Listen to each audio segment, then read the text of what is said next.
कि मकर संक्रांति के दिन एक लड्डू बनाया जाता है गुड़ और तिल्ली का, उसमें 1 का सिक्का, 2 का सिक्का या कोई लक्ष्मी उसमें फंसा दी जाती है और लड्डू को पैक कर किसी मंदिर में दान दे दिया जाता है। उसको कहते हैं गुप्त लक्ष्मी। और जो गुप्त लक्ष्मी का दान दे देगा उसके घर में कभी कोई बड़ी बीमारी प्रवेश नहीं करेगी। कैंसर जैसा रोग, किडनी और लीवर का रोग नहीं हो सकता। भगवान सूर्य नारायण करें, भगवान भास्कर देव करें। सुनो शनि, तुम नए घर में प्रवेश करे हो, इसलिए तुम्हारे घर में मैंने प्रवेश करा है। जो मुझे तिल का और गुड़ का भाव देगा, दान पुण्य स्मरण करेगा, मकर राशि के अंतर्गत मैं प्रवेश करा हूं, तुम्हारे घर में संपदा की वृद्धि होगी। दान धर्म पुण्य संकीर्तन स्मरण ये कभी घटता नहीं। दूसरे घर में प्रवेश किया था। मकर संक्रांति का पर्व है। ये कोई मकर संक्रांति ऐसी नहीं पड़ गई, किसी देवता का घर जला था तब जाकर दूसरे घर में प्रवेश किया था। एक घर था कुंभ, फिर इस कुंभ घर में आग लगी थी, तब दूसरा घर बना था मकर।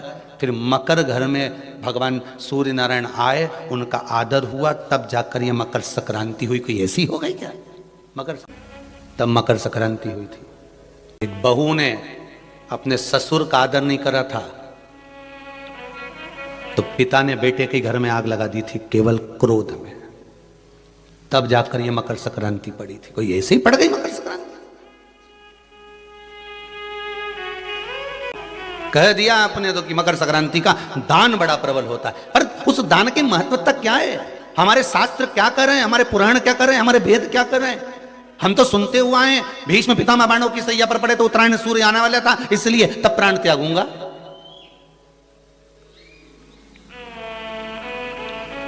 मकर राशि में सूर्य प्रवेश करेगा तब मैं आनंद पाऊंगा, तब मैं दान करूंगा पुण्य। तो आखिर दान की महत्वता इतनी प्रबल कैसे हो गई? वो तिल की महत्वता इतनी प्रबल कैसे हो गई? वो गुड़ की महत्वता इतनी प्रबल कैसे हो गई? कहीं हमारे यहाँ एक भी मैसेज में ये नहीं लिखा हुआ आया होगा कि शक्कर तिल्ली का दान करो, गुड़ तिल्ली का दान करो।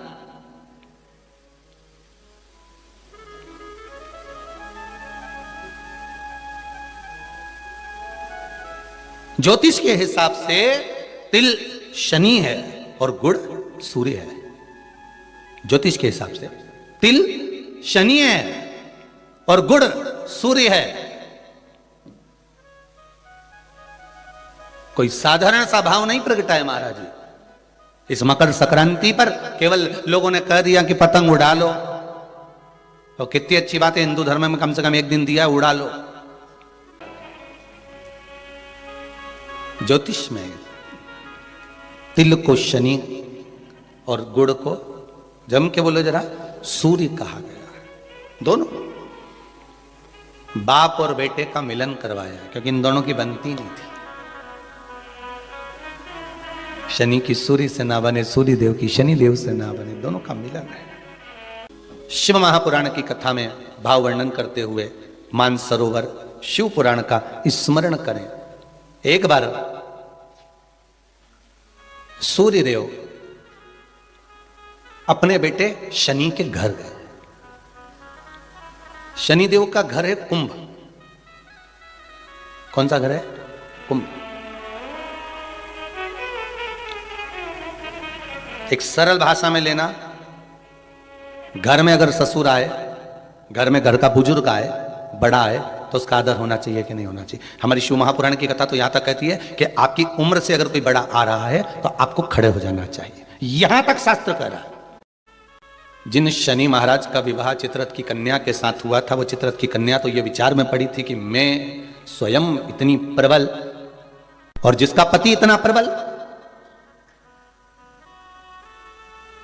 तो क्रोध। तो किसी ने पूछा गुरुजी ये शनि महाराज को इतना क्रोध क्यों आया रहता है? जब देखो जब शनि जी गुस्से में रहते हैं, हाँ, परंतु कभी कभी करते, पर इतना गुस्सा क्यों रहता है इनके पास में? उसका एक ही तो कारण होगा। एक कारण है शनि महाराज के क्रोध करने का। धर्म पत्नी आई शनि महाराज की, सम्मुख में आकर खड़ी हो गई शनि महाराज के, और अपने कार्य में शनि महाराज लगे रहे। माना आप व्हाट्सएप चलाओ, पर घरवाली खड़ी है तो थोड़ा सावधानी से एक बार मुंह से बात तो कर लो। तुम्हें यूट्यूब चलाना है, फेसबुक चलाना है, इंस्टाग्राम चलाना है, व्हाट्सएप चलाओ, लैपटॉप चलाना है, फोन जो कुछ करना करो, पर जो आई है चाय लेकर बात करने के लिए 2 मिनट, उसने भी तो अपना मोबाइल रख के आई ना, चाय बना के लाई ना, और 2 कप लाई, इसलिए लाई कि अपन दोनों बैठ के बात करेंगे। तो शनि महाराज जी की धर्मपत्नी भी ये सोच के आई थी कि मेरे प्रभु के पास में बैठकर मैं थोड़ी चर्चा करूं, मैं थोड़ी बात करूं, पर ये तो देखे ही नहीं। लगा आ गया क्रोध, और क्रोध में बस खड़ी होकर बोल दी, मेरा श्राप है स्वामी तुमको। अब देखिए जरा, शनि महाराज की पत्नी, मेरा श्राप है स्वामी तुमको, तुम मुझे नहीं देखे हो, अपने कार्य में लगे हो, मैं श्राप देती हूं, तुम जिस पर दृष्टि दोगे वो जलकर भस्म हो जाएगा। बहुत अच्छे थे शनि महाराज, ऐसा नहीं है, थे अच्छे, परंतु ये जगदंबा के कारण गुस्सा आ गया बस, और श्राप मिला जिस पे दृष्टि दोगे, बस शनि महाराज ने भी सोच लिया अब क्या करूं, श्राप लग गया। भगवान शनि महाराज भी विचार करे कि अब किसी को भी देखूंगा तो, इसलिए शनि महाराज की दृष्टि नीचे रहती है, सामने कभी नहीं रहती। शनि मंदिरों में जितने भी शनि मंदिर हैं, आप सारे शनि मंदिरों में जाकर दर्शन करोगे तो शनि महाराज की दृष्टि सामने है, पर शास्त्र कहता है शनि महाराज ने दृष्टि अपने ऊपर नहीं रखी, नीचे की ओर रखी है। बहुत ध्यान से सुनना, ये मकर संक्रांति की कथा है। पहले मिली कि नहीं मिली वो हम नहीं जानते, पर मकर संक्रांति का भाव को जान। तो शनि महाराज के घर का नाम था कुंभ। उस कुंभ मकान में शनि महाराज रह रहे थे, पिताजी का आगमन हो गया। बहुत ध्यान से सुनना, ये मकर संक्रांति की कथा है। पहले मिली कि नहीं मिली वो हम नहीं जानते, पर मकर संक्रांति का भाव को जान लीजिए महाराज, कि क्यों महत्व है दान का, गुड़ और तिल्ली का, क्यों महत्व है सूर्य नारायण के पूजन का।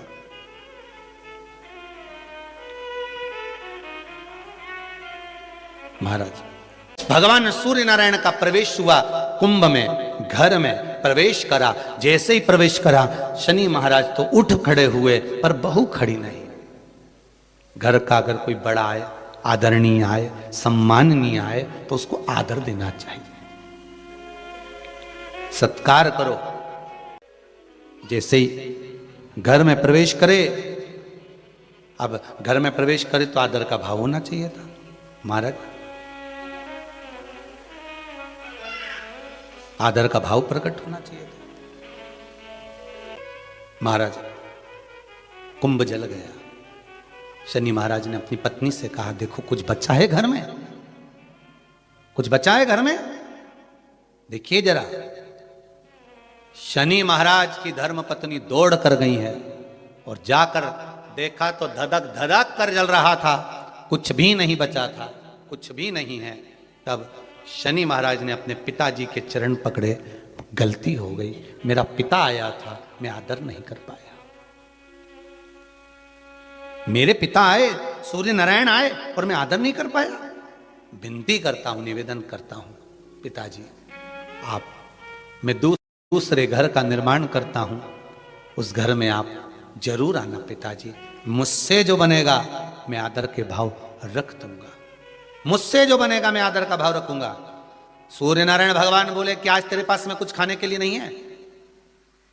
माना मैंने तेरे घर में आग लगा दी, माना तेरे घर में कुछ भी नहीं है, पर कुछ तो होगा, कुछ तो होगा।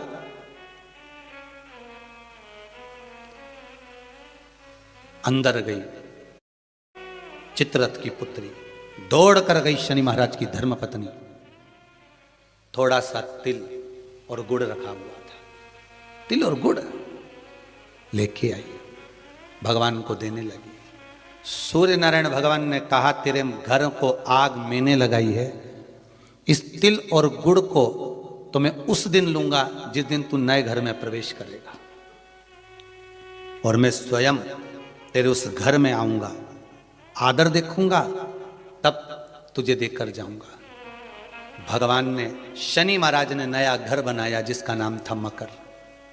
आग लगाई मकर में। भगवान शनि महाराज ने बार बार अपने पिताजी को आदर कर कर कहा, पिताजी पधारो, पिताजी पधारो। पिताजी कहते हैं, जब उत्तरायण भाव में भ्रमण करते हुआ आऊंगा, सब देवताओं के घरों में प्रवेश करते करते आऊंगा, तब शनि तेरे घर में भी प्रवेश करूंगा। तब मकर में प्रवेश किया तो शनि महाराज की पत्नियां दौड़कर तिल गुड़ से अपने पिता का आदर करने लगी।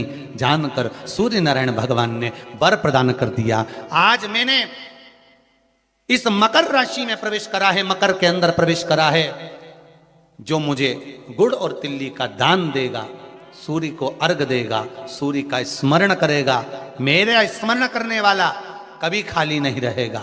जैसे शनि को नया भवन दिया, जो मुझे आनंद से स्मरण करेगा, आज के दिन जो दान पुण्य भजन कीर्तन स्मरण करता है, पुराण और वेद को श्रवण करता है, मेरी पावन चरित्र को सुनेगा, उसको भी मैं नूतन नूतन भाव प्रदान करता रहूंगा। नूतन भाव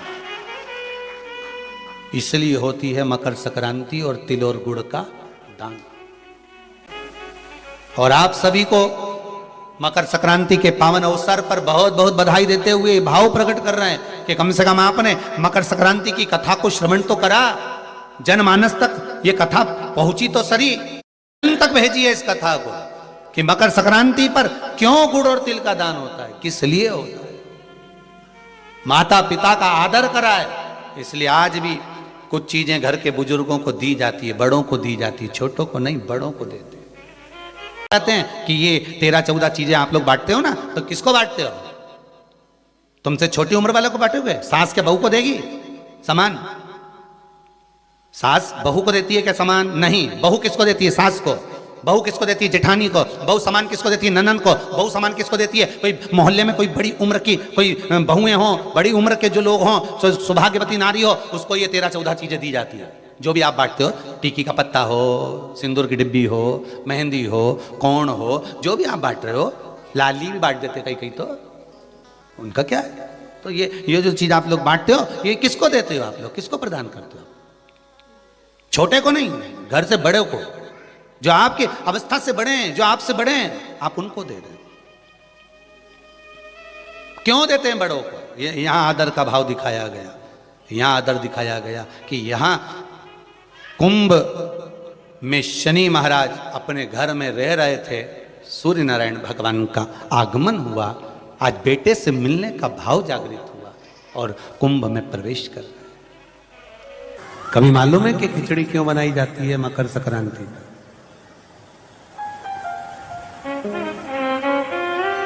खिचड़ी बनाने का कारण क्या है? वो मकर संक्रांति का दिन था जब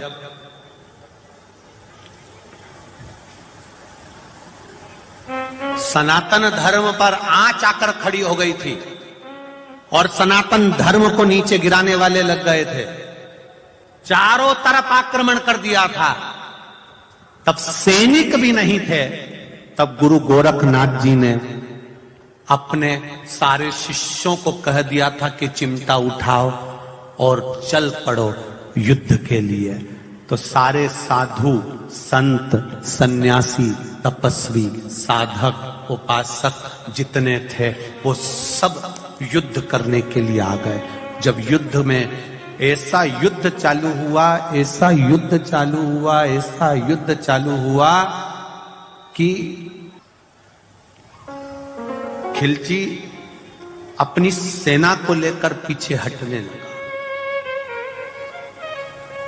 फिर आक्रमण कर दिया। गोरखनाथ जी ने देखा कि अब आक्रमण हो गया, अब क्या करें। अब उनकी सेना में सबको खाने के लिए अच्छा मिल रहा था, पीने के लिए अच्छा मिल रहा था, संतुष्ट होकर फिर सामने आकर खड़े हो जाते थे। मकर संक्रांति का दिन गुरु गोरखनाथ जी को मालूम पड़ा आज भोजन में तुम्हारे संतों के पास कुछ भी नहीं है,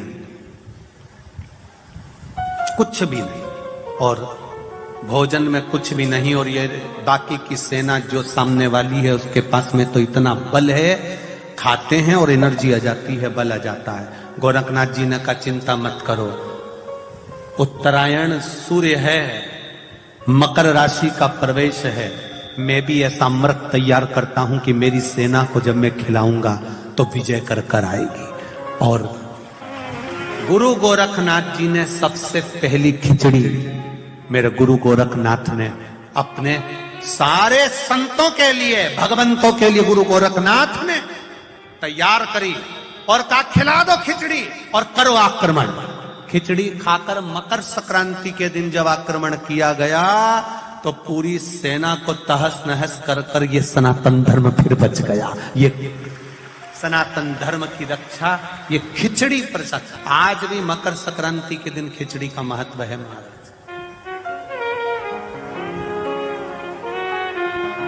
क्यों क्यों बनाए, किस लिए, क्यों मकर संक्रांति के दिन वो उड़ाते हो? और जम के तो बोलो। हमारे सनातन धर्म में, हिंदू धर्म में एक दिन दिया गया है पतंग उड़ाने के लिए। एक दिन दे दिया, ये पतंग उड़ा लो,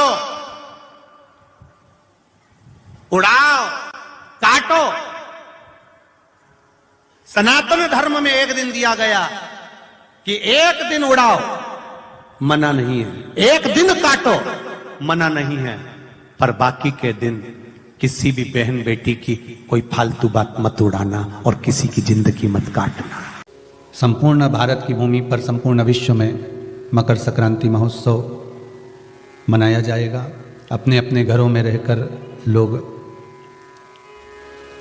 इस पावन उत्सव को खिचड़ी, लड्डू, तिल का, गुड़ और कुछ दान, और उसमें भी सबसे मूल दान है भगवान की भक्ति का दान, अर्थात भगवान के भजन का दान, स्मरण का दान। आप दान करो, मना नहीं है, परंतु ये प्लास्टिक की चाय की चलनी और आटा छानने की चलनी और प्लास्टिक के बर्तन और ये सब चीज़ें दान करना करो, आपका मन हो तो, हमारे की तरफ से कोई मना नहीं हो। पर सबसे बड़ा दान है भगवान के भक्ति का, भजन का दान, भगवान का भजन का दान। राम नाम, कृष्ण नाम, शिव नाम। प्रयास करिए मकर राशि के अंतर्गत जब सूर्य प्रवेश करे और आप जब मकर का स्नान करें और मकर संक्रांति पर्व का जब आप स्नान करें तो भगवान की अविरल भक्ति आपके भीतर समाहित हो, भगवान की अविरल भक्ति आपको प्राप्त हो। और इस पवित्र भक्ति के बल पर, इस पवित्र भक्ति के बल पर हम भगवान की सुंदर आनंदमय स्वरूप को धारण कर सकते। अपने जीवन को सार्थक बनाने का प्रयास करिए, भगवान की भक्ति में डूबने का प्रयास करिए और जितना बन सके उतना भगवान की भक्ति में डूबने का प्रयास करिए। तिल्ली का दान, ये मकर संक्रांति आ गई, क्या करना है? दान करो। लिख दिया कि खिचड़ी का दान करो, तिल्ली का दान करो, लड्डू बनाओ, तुम भी खाओ और दान भी करते जाओ। क्यों का?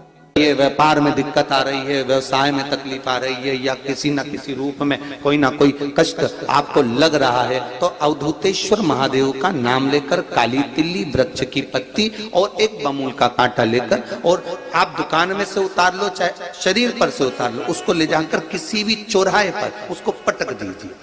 चौरस्ते पर नहीं डाल सकते तो बहते हुए पानी में डाल दीजिए। बहता हुआ पानी ना मिले तो पीपल के वृक्ष के नीचे डाल दीजिए।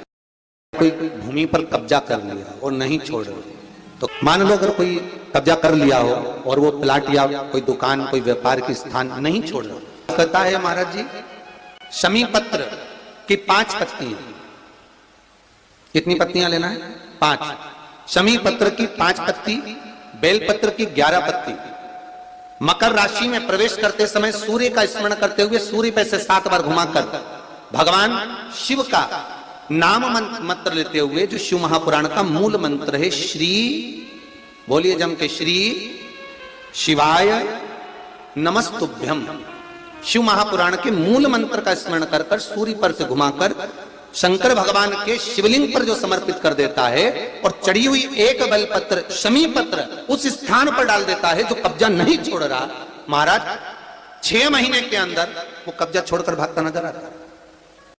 मकर संक्रांति का उद्यापन कर लो, कितना सुंदर कहा है। सोमवार का उद्यापन कर लो, एकादशी का उद्यापन कर लो, संक्रांति का उद्यापन कर लो, अधिक मास का उद्यापन कर लो, तीज का उद्यापन कर लो। घर के लोगों को नहीं गिना जाता, उस उद्यापन में सौभाग्यवती माताएं जो तुम्हारे नगर की हों, मोहल्ले की हों, जो तुम्हारे परिवार की नहीं दूसरी हों, उनको उस उद्यापन में गिनो। उसका कारण क्या है कि परिवार वाले तो जिंदगी भर खाते रहते हैं, तुम्हारे यहाँ हर कभी आ जाते हैं, तुम उनको भी देते हो, दे भी देते हो।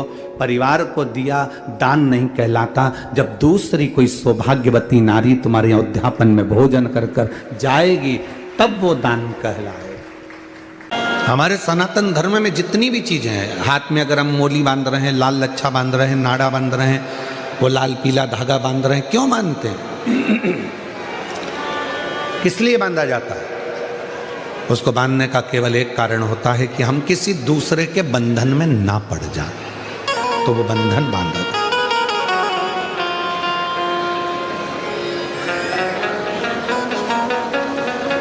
हमारे सनातन धर्म में माताएं तिलक लगाती हैं, बिंदी लगाती हैं, मांग भरती हैं। ब्रह्मांड के मध्य बिंदु में एक सूर्य रेखा होती है, सूर्य रेखा।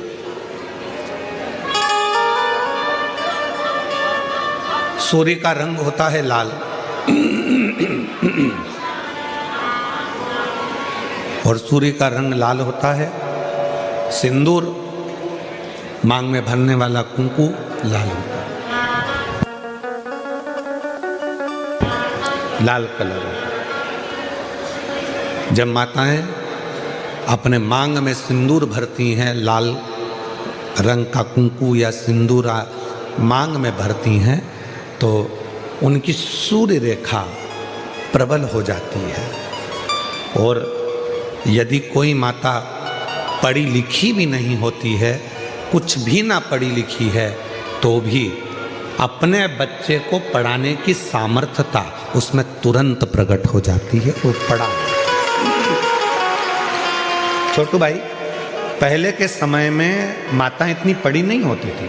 जो बुजुर्ग माताएं हैं वो इतनी पढ़ी नहीं होती, पर अपने बच्चे को वो ज्ञान पूरा देती थी। अपने बच्चे को विद्वत्ता पूरी देते थे, विद्वत्ता ज्ञान पूरा देते।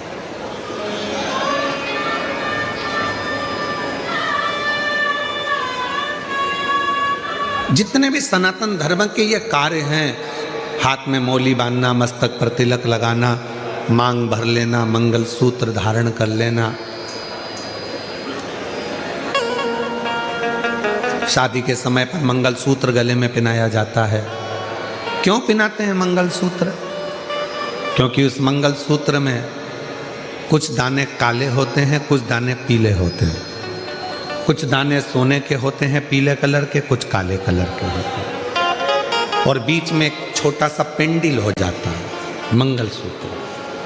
वो मंगल सूत्र शादी के मंडप में लड़का लड़की को इसलिए पहनाता है कि इस मंगल सूत्र को तुम देख लो, जैसा यह मंगल सूत्र है वैसा ही हमारा जीवन रहेगा।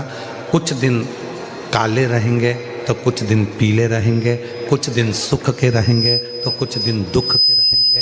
पर चिंता मत करना, ये सुख और दुख के दिनों में जब हम पूर्ण तरह से निकल जाएंगे तब आखिरी में एक पेंडिल आता है, उसी तरह फिर हमारी जिंदगी में एक आनंद का दिन जरूर आएगा। चिंता मत, वो दिन जरूर आएगा, वो दिन अपनी जिंदगी में खुश सुख और दुख आएंगे। जिंदगी है, कभी भी याद रखना, कोई महाराज तुमको मिल जाए और कह दे कि मैं तुम्हारी जिंदगी में दुख नहीं आने दूंगा, समझ लेना पक्का बेवकूफ बन